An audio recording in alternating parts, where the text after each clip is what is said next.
서울에 어느 한 그 일식집에서 이렇게 주문을 받고요. 이제 배달하는데 그 음식에다가 이 비누, 그러니까 장미꽃 모양한 그 비누를 하나 담고 거기다가 사과 모양의 그 작은 메모지에다가 이 사장님이 이제 글을 적어가지고 거기에 함께 보냈습니다. 그 메모지에 담긴 그 글은 이렇습니다. 안녕하세요. 항상 신선하고 맛있는 음식을 대접하는 은평 뉴타운 지점 스시집입니다. 그러한 좋은 스시집이 되도록 노력하겠습니다. 주문하신 음식을 드시면서 기분 좋은 식사 시간이 되시기를 바랍니다. 새해에도 우리 모두 파이팅 해용 했어요. 힘 이렇게 했는데, 그리고 얼마 후에 그 음식점 그 사이트에 이런 댓글이 올라왔습니다.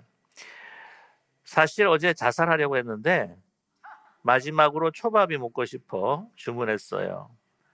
아내 메모랑 비누꽃 감사해요. 받고 펑펑 울었습니다.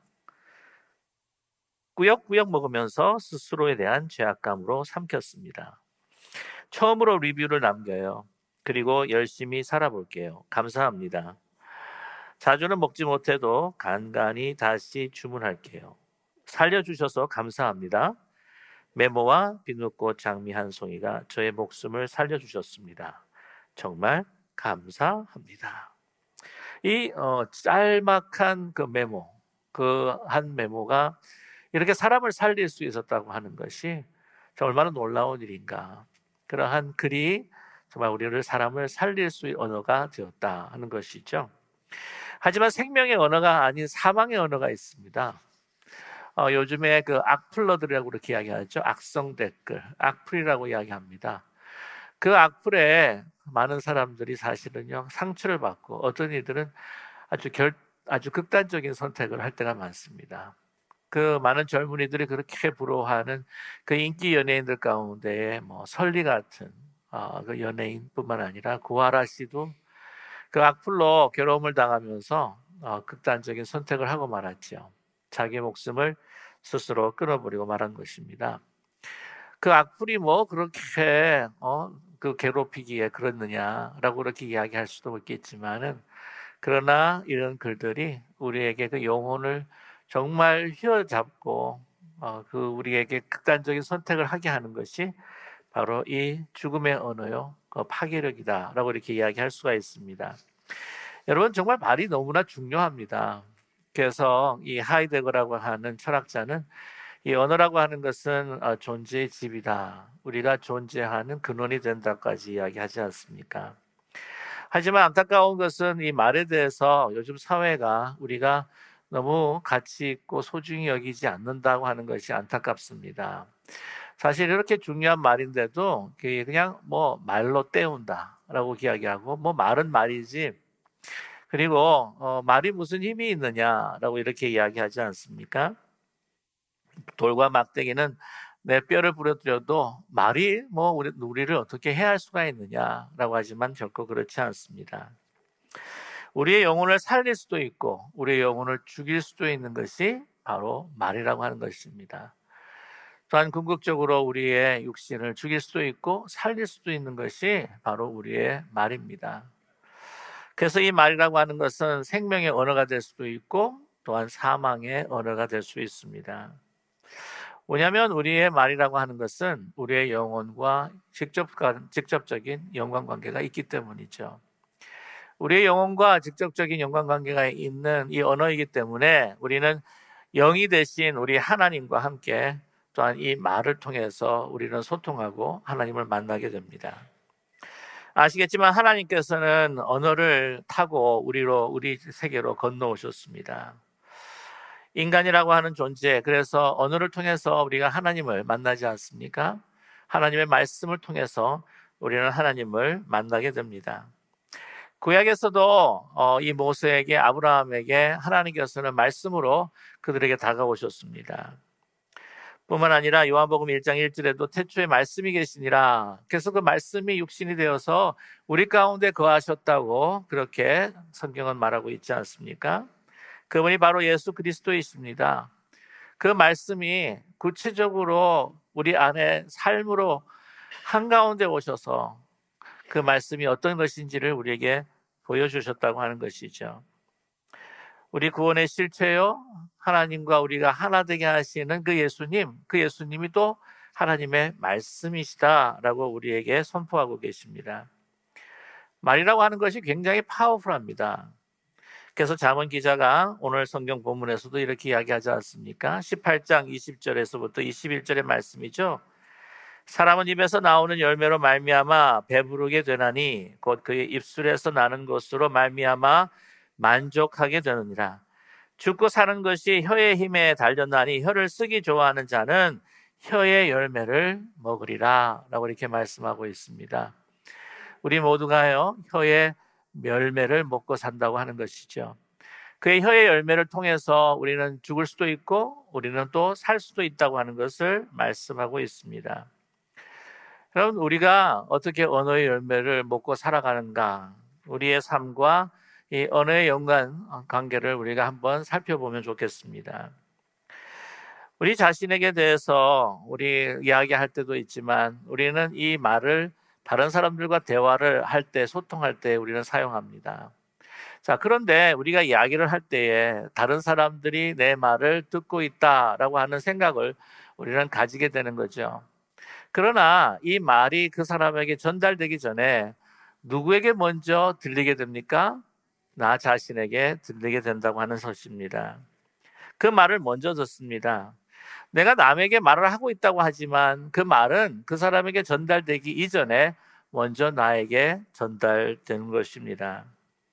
그래서 우리가 선한 말을 할 때 우리의 마음에 선한 말이 주어지고 악한 말을 할 때 우리의 마음에 악한 말이 우리에게 주어집니다. 여러분, 그런 경험을 해보셨습니까? 사람이 분노하는 가운데 격한 말을 하기 시작하면 내 마음이 더 격해지는 것을 여러분 체험해 보신 적이 있으십니까? 자신에게 미치는 영향이 더 먼저라고 하는 것을 우리는 명심을 해야 합니다. 그래서 우리의 마음에 대해서 영향을 주고 또한 그 말은 우리에게 궁극적으로는 인격에 영향을 주게 됩니다. 왜냐하면 말이라고 하는 것은 우리가 생각하고 있는 것의 결정체입니다. 내가 생각이 잘 이렇게 결정되지 않았을 때에 이것을 글로 쓴다든지 말로 할 때에 내 생각이 어떻구나 하는 것이 한마디로 크리스탈라이즈 된다고 하는 것, 결정화된다고 하는 것이죠. 그래서 말을 할 때 내 마음이 더 확실해지고 굳어질 때가 많습니다. 여러분, 그 소설을 가끔 보게 되면 이루어질 수 없는 사랑, 그 연인들 가운데에서 그런 이야기를 하죠. 내가 당신에게 사랑한다고 하는 말을 하고 싶지 않아요. 그러면 내가 당신을 더 사랑하게 될 거니까, 뭐 이런. 예. 외롭다고 말하고 싶지 않아요. 그러면 제 자신이 더 외로워지는 것 같아요. 이런 말입니다. 우리가 말과 우리의 마음이 상호 관계가 있다고 하는 것이죠. 말을 하면 할수록 그 마음이 더 굳어지고 또 그 마음이 더욱더 명확해진다고 하는 사실입니다. 그래서 야고보서에서는 말이 우리의 마음을 조정한다, 배를 조정하는 것처럼 우리의 마음을 조정하는 키가 된다고 이야기하지 않습니까? 우리의 마음을 조정할 때에 우리의 인격을 형성하게 되고 우리의 인격을 형성하게 되면 그 말은 궁극적으로 우리의 운명을 결정지으면서 우리는 혀의 열매를 먹고 살게 되는 것입니다. 우리의 말은 하나님의 말씀으로 그래서 조정이 되어야 됩니다. 우리의 삶이 우리의 인간의 말로 계속해서 무성해져서 우리의 인간의 생각으로 굳어지면 결코 안 됩니다. 우리의 인간의 말을 줄이기 위해서 우리는 침묵의 언어를 배워야 할 필요가 있고 침묵의 언어를 넘어서서 하나님의 말씀으로 우리가 묵상하는 그런 묵상의 언어로 우리는 변해가야 될 줄로 믿습니다. 그래서 한 가지 제가 또 레코멘데이션하고 추천하고 싶은 것은요, 그냥 눈으로만 성경을 읽기보다는 이 눈으로 성경을 보면서 이 입술로 이 성경을 읽을 때에 그 말씀이 누구에게 먼저 들립니까? 내 마음에 들리게 되고 그 말씀이 나의 마음에 결정체로 남게 된다고 하는 것이죠. 이러한 묵상의 언어, 그렇기 때문에 하나님께서 나에게 주시는 그 언어로 채워질 때에 우리는 풍성한 열매를 먹게 된다고 하는 것이죠. 그렇지 않는다면 우리의 입술에서 하나님을 향한 찬양의 언어, 다른 사람을 축복하는 축복의 언어도 나오지만 같은 입술에서 저주의 언어가 나오고 또한 다른 사람들을 비난하며 또한 악한 말이 나올 수 있는 언어가 튀어나올 수가 있습니다. 야고보서 3장 9절에서부터 10절을 보게 되면 이것으로 우리가 주 하는 아버지를 찬송하고 또 이것으로 하나님의 형상대로 지음받은 사람을 저주하나니 한 입으로 찬송과 저주가 나오는도다 라고 말씀하고 있습니다. 여러분, 자꾸 이러한 나쁜 말을 하게 되면은 내 마음에 나쁜 마음과 또한 악한 말이 심어지면 인격이 그렇게 형성이 될 수밖에 없다고 하는 것이죠. 우리의 한 입술에서 이 두 가지 언어가 나올 수 있다고 한다면 우리는 축복된 언어, 또한 우리는 다른 사람들을 세워줄 수 있는 섬김의 언어, 하나님 앞에 영광 찬양을 들리는 찬양의 언어가 우리 가운데 가득 차야 될 줄로 분명히 믿습니다. 이런 긍정적이고 축복적인 언어가 우리의 삶을 변화시키는 거죠. 그러한 많은 증거들이 또한 우리가 살아가면서 나타나고 또한 우리가 발견할 수가 있습니다. 여러분, 그 교육 심리학 가운데 피그말리온 효과라고 하는 그런 이론이 있습니다. 이 피그말리온 효과라고 하는 이론은 이 교육학에서 널리 알려져 있는 이론인데 이 근원이 어떻게 되어 있냐면은요, 이 그리스 신화에 보게 되면은 피그말리온이라고 하는 섬이 있었습니다. 이 지중해에 있는 그 섬인데요, 거기에 한 조각가가 살았습니다. 근데 조각가가 너무 외모와 외형이 볼품이 없고 보잘것 없어가지고 이 결혼하자고 하는 여인이 한 사람도 없었습니다. 낙심이 된 나머지 자기가 생각하는 이상의 형의 여인을 조각합니다. 그리고는 매일마다 그 앞에 꽃을 바치고 사랑한다고 고백을 합니다. 그런데 어느 날 신에게 빌면은 소원이 이루어진다고 하는 날이 있었습니다. 그래서 신에게 찾아가서 내가 이 조각상의 여인을 사랑하게 되었는데 사람으로 변화시켜 주십시오. 그리고는 집에서 돌아와 이 조각된 그 여인의 손에다가 입을 맞추고 사랑의 고백을 했더니 그 손이 따뜻해지기 시작했습니다. 그래서 그 여인과 사랑에 빠져서 이제 사람으로 살아나게 된 거죠. 그러니까 결혼을 했다라고 하는 이야기가 있습니다. 이게 뭐냐면 계속해서 그렇게 이야기를 해주면 그렇게 변한다고 하는 것이죠. 그래서 교사가 학생을 가르칠 때 이 새 학생은 우수하고 모범적인 학생이 될 것입니다 라고 이렇게 마음에 두고 생각하고 계속해서 이야기해주면 그 학생은 어떻게 해요? 그렇게 변하게 된다고 하는 교육학 이론입니다. 피그말리온 효과라고 하는 것이죠. 긍정적이고 축복된 이야기, 그것으로 그 말의 그 파워로 그 사람을 변화시킨다고 하는 것이죠. 요즘에 의학 리포트라든지 이렇게 듣게 되면은요, 이 세포학을 공부하시는 분들이 생각과 이 말이 우리의 근육을 변화시키고 세포까지도 변화시킨다고 하는 그러한 막 논문들이 나오는 것을 볼 수가 있습니다. 여러분, 부정적인 말을 하면 부정적인 열매를 맺을 수밖에 없어요. 긍정적인 말, 축복된 말을 하면은 축복된 열매를 우리는 맺게 됩니다. 요즘에 그 한국이 참 잘 살고 있는데 옛날에는 참 못 살 수밖에 없던 이유가 있다라고 이야기하시는 언어 학자들이 있습니다. 왜 그러냐면은 너무 부정적인 말들을 자식들에게 해준다고 하는 것이죠. 부모가 마음이 좀 상하게 되면 자식들한테 좋은 말을 안 해주고, 죄송합니다, 이 예배 시간에 조금 더 리얼하게 좀 말씀을 드리고 싶어서 이 빌어먹을 놈, 썩을 놈, 망할 놈, 그러니까 그런 말을 들으면 잘 될 리가 없다고 하는 거죠. 그래서 또 안 좋은 이야기가 뭐냐면은요, 죽겠다, 힘들어 죽겠다, 이런 말들이 우리 한국 사람으로 하여금 잘 못 살게 했지 않았느냐라고 하는 이야기를 합니다. 이어령 씨께서 이런 이야기를 하셔요. 그러나 우리 한국이 잘 됐던 이유가 뭐냐? 이게 다 코를 흘리는 우리 아이들 덕분이다. 이게 무슨 말이냐면은, 왜 아이들이 코를 흘리잖아요. 그럼 어른들이 뭐라고 합니까? 얘야, 흥해라 그러잖아요. 흥해라. 이게 유머입니다. 흥해라. 그러니까 여기서 흥, 저기서 흥 하니까 그냥 한국이 흥하게 되었다. 뭐 이런 이야기인데요.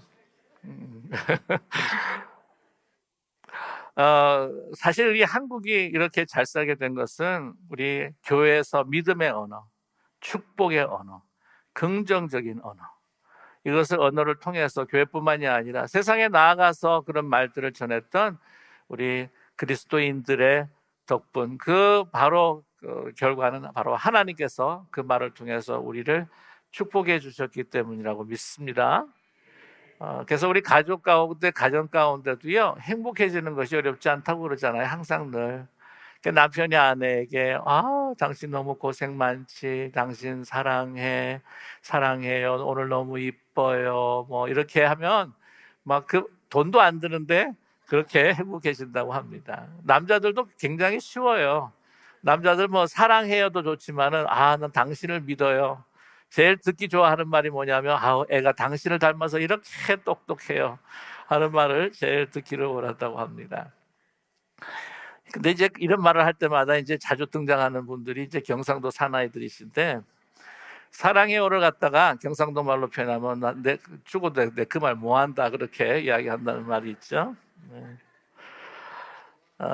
이런 긍정적인 말, 축복하는 말, 이러한 말, 우리에서 나오는 말들을 여러분, 우리가 먼저 듣게 되고 또한 다른 사람이 듣게 될 때 우리가 같이 축복되고 같이 우리가 세워진다고 하는 사실입니다. 그런데 우리가 제일 중요한 건 뭐냐면, 우리가 말을 할 때에 내가 듣고 상대방도 듣지만 누가 들으십니까? 하나님께서 들으신다는 것이에요.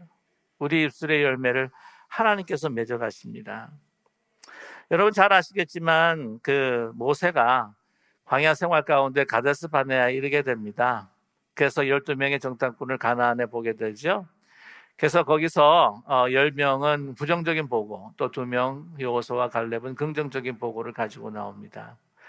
근데 참 사람이 보게 되면은요, 더 많은 사랑, 그리고 또 부정적인 이야기에 우리 마음이 쏠릴 수밖에 없다고 하는 거죠. 그래서 원망합니다. 이스라엘 사람들은 하나님을 원망하고 모세를 원망하고 그렇게 이야기할 때 하나님께서는 그것을 다 들으십니다. 민수기 14장 27절에서부터 28절까지의 말씀을 제가 읽어드리겠습니다. 여호와의 말씀입니다. 나를 원망하는 이 악한 회중에게 내가 어느 때까지 참으랴. 이스라엘 자손이 나를 향하여 원망하는 바 그 원망하는 말을 내가 들었노라. 그들에게 이르기를 여호와의 말씀에 내 삶을 두고 맹세하노라. 너희 말이 내 귀에 들린 대로 내가 너에게 행하리니 라고 이렇게 말씀하지 않으십니까? 하나님께서 들으십니다. 하나님께서 들은 대로 행하시겠다라고 말씀하고 계십니다. 그랬을 때에 내 입술에서 나오는 한마디 한마디가 나만 듣는 것도 아니고 우리 상대방만 듣는 것도 아니고 우리가 제일 정말 경외해야 할 분, 여호와 하나님께서, 전지전능하시고 무소부재하신 하나님께서 그 이야기를, 그 말을 듣는다고 하는 사실입니다. 그리고 그것을 통해서 우리에게 삶의 열매를 맺게 해주신다고 한다면 우리가 어찌 우리 한마디 한마디가 두려워지지 않을 수가 있겠습니까? 저와 여러분, 이 축복의 언어, 좋은 언어, 선한 언어, 정말 아름다운 언어를 한다고 하는 것이 정말 우리의 삶에 궁극적으로는 하나님께서 들으시고 우리에게 풍성하고 아름다운 열매를 맺어주신다고 하는 것이죠.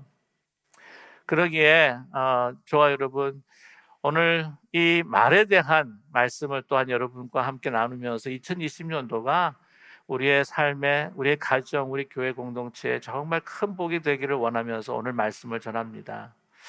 제가 이 말이라고 하는 건 목회를 하면서요, 너무나도 중요하다고 하는 것을 아주 늘상 느끼고 살아갑니다. 뭐냐면 이 작은 말 한마디에 힘과 용기를 얻고 위로를 받는가 하면은요, 제가 목회하면서 교회 생활할 때 이 말 한마디 요거 때문에 마음의 상처를 받고 어려움을 당하고 어떤 때는 교회를 떠나가게 되는, 그리고 상심하게 되는 일이 일어나게 된다고 하는 것이죠. 다른 큰 일이 아니에요. 저와 여러분, 우리가 생각해 보면 가정 안에서도요, 뭐 부부나 자식과 부모의 관계 속에서도 큰 일 때문에 막 이렇게 싸우는 것보다는 뭐 말 한마디 주고받는 것 때문에 얼마나 상심할 때가 많습니까? 저는 그러기에 2020년도에 정말 우리의 말의 언어를 다시 한번 우리가 한번 살펴보자는 의미로 여러분과 함께 나누는데요. 제가 매년은 아니지만은 가끔 이런 말씀에 대한 우리의 언어 생활에 대한 말씀을 여러분과 함께 나누고 있습니다. 2017년도 사순절 기간 동안에 제가 이 사람을 살리는 그 언어에 대한 이야기를 여러분과 함께 나눴는데, 오늘 이 주간 또한 오늘 이 주일에도 여러분과 함께 나누고 싶었습니다. 정말 좀 더 구체적으로 정말 삶을 세울 수 있고 축복할 수 있는 언어, 이런 언어들을 갖다가 어떻게 사용할 수 있을까라고 여러분과 함께 나누고 싶을 때에 제가 뒷담화하지 마십시오, 거짓 뉴스 퍼뜨리지 마십시오, 거짓말하지 마십시오, 이런 말씀도 드릴 수가 있겠지만요, 그거보다도 정말 미묘하고 세심한 이 한 부분에 있어서 많은 여러분들이 마음의 상처를 받고 힘들어하시는 분들을 제가 보았기 때문에 제가 오늘 이 말씀을 좀 드리고자 합니다. 여러분, 제가 이렇게 막 장황하게 이야기하니까 굉장히 궁금하게 생각하시는데 큰 이야기는 아니고요. 우리가 존댓말하는 것과 말을 낮추는 것, 반말하는 문제를 여러분과 함께 나누고 싶어요. 여러분, 이 존댓말하는 것과 말을 낮춰서 그냥 반말하는 이 문제가 사실 한국 사회, 한국인들의 그 공동체 가운데 굉장한 이 미묘한 감정이 섞여 있습니다. 이 세월이 지나가면서 어떤 젊은 세대들은 이것에 대해서 별로 개의치 않을까 하는 생각을 갖고 있었었는데, 제가 한국 신문을 조금 이렇게 뒤져보고 서치를 해보니까 세상에 20대, 30대 되는 친구들이 이제 지나가면서 말을 나눌 때에 40대, 50대가 반말했다고 막 칼로 찌르는 사건들이 몇 건씩이나 있고요. 이런 말 때문에 막 살인이 일어나는 것들을 조사한 적이 있습니다. 그러니까 이 말을 높이는 말과 또한 낮추는 말, 이 문제가 당신이 굉장히 한국 사람들에게는 이 미묘한 감정으로, 이것으로 인해서 마음 상할 때도 있다고 하는 것을 발견하게 됩니다. 사실 그게 제 목회 현장에서도 그런 경험을 가지고 있기 때문이죠. 제가 목회했던 교회의 한 주일에 이 친교실에 70세가 이제 간 넘으셔가지고는 은퇴하신 시무장로님이 방에서 나오는데 얼굴이 부락부락하면서 막 실룩실룩하면서 나오시는 거예요. 그래서 제가 안 되겠다 싶어가지고 그냥 손목을 딱 잡고, 장로님 무슨 일이 있으세요? 라고 이렇게 들었더니 너무 화가 났는지 잘 말씀하지 않으시는데 이제 너무 분노하셨는지 막 털어놓으시더라고 저한테. 근데 이제 보니까 이제 방에 이제 들어가셨는데, 그 방은 이제 그때 교회에 이제 70세 이상 되시는 이제 분들이 이제 들어가서 이제 교제하는 좀 그런 큰 방이었어요. 이제 은퇴를 하셨으니까 인사도 드리고 함께 이제 계속 교제하기 위해서 이제 들어가신 겁니다. 근데 가서서 이제 딱 앉으셨는데, 거기에 이제 90 초반에 되시는 원로 장로님이 계셨어요. 근데 그분이 이제 탁 앉아서 이제 이야기를 나누고 있는데, 그 원로 장로님이 그 은퇴 장로님한테 뭐라고 이야기하면, 예, 나 목마르니까 물 한 잔만 갖고 와. 그런 거예요. 그랬더니 이 은퇴하신 시무 장로님이, 장로님, 저도 이제 70세가 넘었고 손주가 있는 할아버지입니다. 예제하지 마세요. 그랬더니 옆에 또 같이 비슷한 연령이 계시는 은퇴 장로님이, 아니야, 어린 사람이 말하면 좀 이렇게 말 좀 들어 하고 이렇게 하면서 다른 사람들 막 이렇게 반말을 하면서 이야기를 하더라는 거예요. 그래가지고 화가 나가지고는 그냥 뛰쳐나와가지고는 얼굴이 부그락부그락 하면서 나오신 거예요. 그래서 같이 좀 이렇게 위로하고 또 기도도 하긴 했는데, 가만 생각을 해봤습니다. 왜냐면 이제 원로 장로님하고 이제 근퇴하신 그 시무 장로님이 그러니까 거의 한 20세 조금 더 이렇게 차이가 나는데, 이분이 그 같은 교회에 젊었을 때부터 같이 신앙생활을 하신 거예요. 그러니까 이제 20대에 들어오셨고 그분은 40대였고 하니까 이제 청년이니까 제 했던 것 같아요. 네, 그래서 계속 그 말 습관이 나이가 들어서도 이제 계속 진행이 됐던 거죠. 그러다 보니까 사실 잠깐 보니까 그때 제가 그 부임하고 이제 쑥 살펴보니까 그 두 분이 별로 그렇게 좋은 관계가 아니었던 것 같아요. 근데 그다음부터 그 방을 들어가시질 않는 거예요, 이분이. 그렇게 일을 당하고 난 다음에. 그런 일이 있었습니다.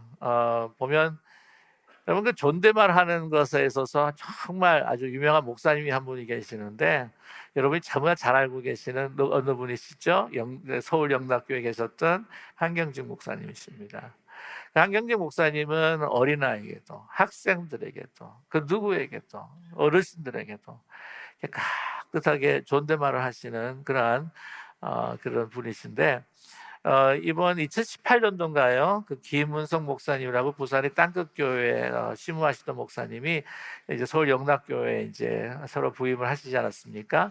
그분의 인터뷰를 제가 들은 적이 있습니다. 그래서 그 말씀하시는데 너무 고맙고 감사한 것은 본인이 이제 신대원 3년을 이제 공부할 때에 그 한경직 목사 기념 사업회에서 주는 그 장학금을 가지고 공부를 하셨대요. 근데 너무 감사한 거는 그 재정적인 지원뿐만 아니라 매년 그 신대원생들을 갖다가 장학금 받는 신대원생을 불러가지고는 매년 한 번씩 같이 이제 식사 자리를 하면서 그분들을 격려하는데 그 옆에 앉아 계셨답니다. 그래가지고는 그 한경진 목사님이 정말 어린 자기한테 이 생선 가시더기 발라주면서 정말 80대가 넘으셨는데도 깍듯하게 존댓말을 하시면서 위로하고 격려했던 그 마음이 잊혀지지를 않는다라고 그렇게 이야기를 하세요. 이 존댓말 사용의 또 두 번째 가라고 하면 이제 서러워할 분이 있는데 그게 누구냐면 여러분 잘 아시는 국민 배우 최수종 씨입니다. 아세요? 혹시요? 예.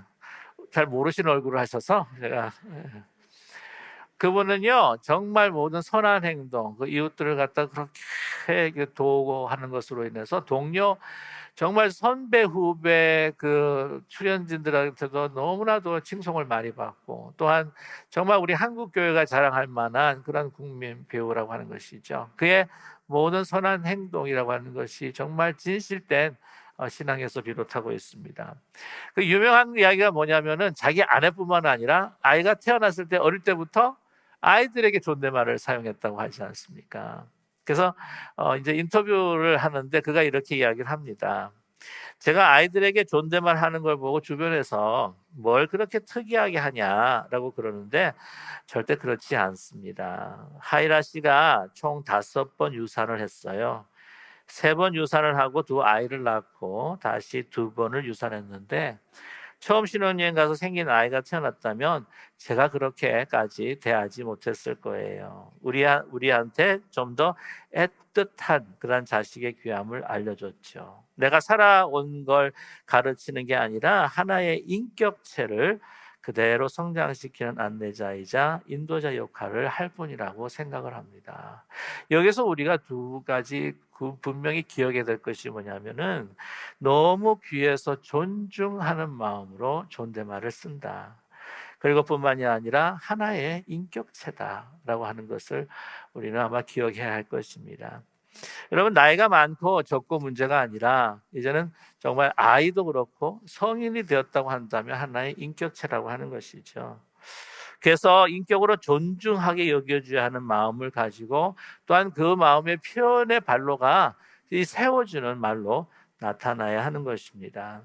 여러분 뿐만 아니라 교회라고 하는 것은요 성별, 연령에 관계없이 직분에 관계없이 서로 섬기고 높여주고 세워주는 것이 교회 공동체가 아니겠습니까? 지금까지 한인교회 내에서 보게 되면 저의 경험도 그렇습니다. 이게 굉장히 미묘한 것 같은데 이 존댓말하고 이 낮춤말하고 이 반말하고 하는 것들이 그것에 대해서 기분 나쁘려도 표현을 잘 안 하세요. 그러나 생각보다 많은 분들이 그것에 대해서 또한 안 좋은 감정도 가질 수도 있고 어려움을 가지고 있다고 하는 것을 저는 경험하게 됩니다. 제가 이렇게 말씀드린다고 해서 뭐 반말이 낮춤말이 다 나쁜 말이다. 제가 그런 이야기는 아니에요. 왜냐하면 저도 이제 가끔 이렇게 이야기하다 보면은 저희 형제들한테도 그런 이야기를 들어요. 아니 우리 형제끼리인데 아니 이렇게 높임말 쓰면 너무 격이 있는 것 같아서 참 싫다. 그렇게 형님도 저한테 그런 이야기를 하세요.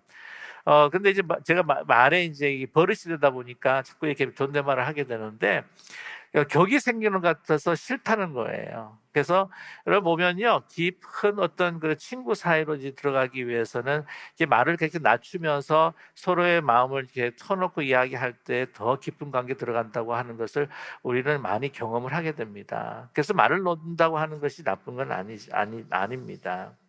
그런데 이제 이렇게 정말 친한 친구 사이, 가족 사이를 제외하고 사실 같이 이렇게 공동체 모임이 있고 함께 있을 때에, 그러나 그 가운데서 이렇게 말을 하게 된다고 한다면요, 이게 굉장히 어떻게 들을 때에 혼돈이 있을 수가 있다고 하는 것입니다. 또 내가 어떤 분들한테 가깝다고 가까운 마음으로 이렇게 했는데 받아들일 사람이 그 가족의 배경이나 성장 배경이 다르다고 한다면요, 그것을 안 좋게 받아들일 수도 있다고 하는 사실이죠. 그래서 여러분 뭐 미투까지는 가지는 않겠지만은 보통 미투라고 하는 것도 그렇지 않습니까? 내 말과 언행에 대한 주는 사람, 그렇게 하는 사람의 문제가 아니라 이것을 어떻게 해요? 받아들이는 사람을 중심으로서 해석을 해야 할 필요가 있다고 하는 것이죠.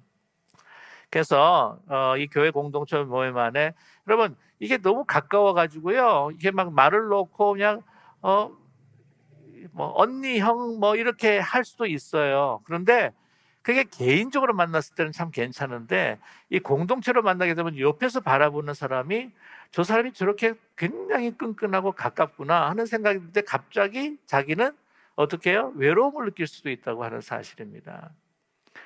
그러니까 이런 공동체 모임 속에서는요, 우리에게 주어진 교회의 존칭 그리고 존댓말을 우리가 사용했을 때에 그 공동체에 혼돈이 되지 않고, 또한 다른 사람들이 반말을 하고 있을 때 저 사람과의 관계 속에서 나도 반말을 해야 되나 하면 이 사람도 반말하고 저 사람도 반말하고 하게 되면은 이게 굉장히 혼돈스럽게 된다고 하는 사실이죠.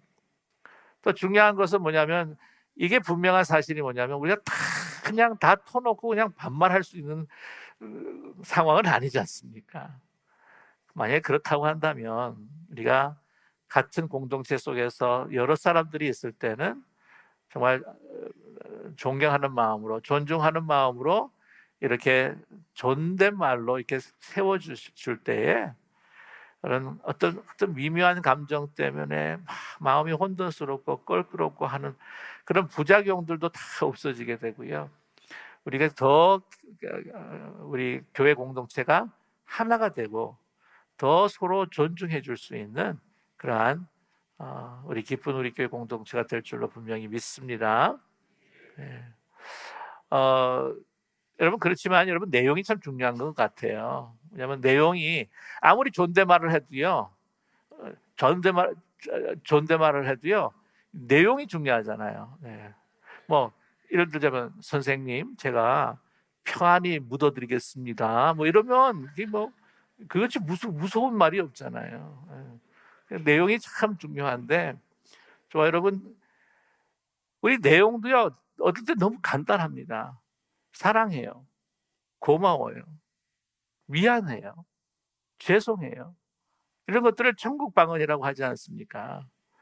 그런 간단한 말로도 우리는 서로를 세워줄 수 있고, 또한 그런 말들, 소중한 말들을 아름다운 그릇에 담아서 함께 나눈다고 한다면, 저와 여러분 정말 우리가 힘들고 어려운 삶을 살아가다 나가 존중받는다고 하는 그 생각, 특별히 하나님의 말씀으로 내가 존중받는다고 하는 그런 생각을 가질 때 우리는 정말 힘을 내고 다시 함께 살아나가게 될 줄로 분명히 믿습니다. 사도 바울은 이렇게 말씀하죠. 빌립보서 4장 8절에 끝으로 형제들아 무엇에든지 참되며 무엇에든지 경건하며 무엇에든지 옳으며 무엇에든지 정결하며 무엇에든지 사랑받을 만하며 무엇에든지 칭찬받을 만하며 무슨 덕이 있든지 무슨 기림이 있든지 이것들을 생각하라. 바로 하나님의 말씀이 그런 것이 아니겠습니까? 우리의 모든 언어를 들으시는 하나님 앞에서 하나님의 말씀을 생각하고 묵상하면서 정말 참되고 경건하고 옳고 정결하며 사랑받을 만한, 칭찬받을 만한, 덕이 있고 기름이 있는 축복과 생명의 언어 생활로 우리 함께 하나님의 축복의 열매를 함께 나누어 우리가 먹고 마시고 기뻐하는 우리 2020년도의 가정과 교회와 우리 삶이 되시기를 주님의 이름으로 간절히 축원합니다. 기도하겠습니다.